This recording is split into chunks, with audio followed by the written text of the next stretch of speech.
guys would like. Glow sticks are over there, and it's only $1 a piece. So be sure to help them out. Buy some. They'll look nice. And for our first performers, hopefully they're ready. They are from Long Beach, and the name of their dance group is Kauki. Yeah? So everyone give it up for them.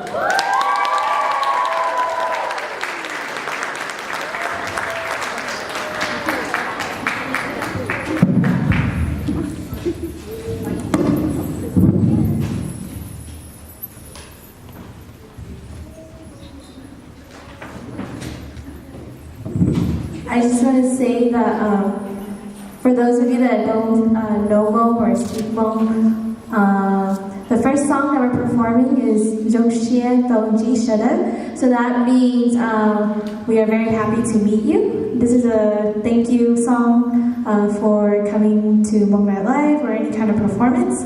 And then our second song that we're going to do is Chai Pan Dao. So that one is related to the costume that every woman wears, every Hmong woman wears to Hmong New Year's or any kind of celebration that they do.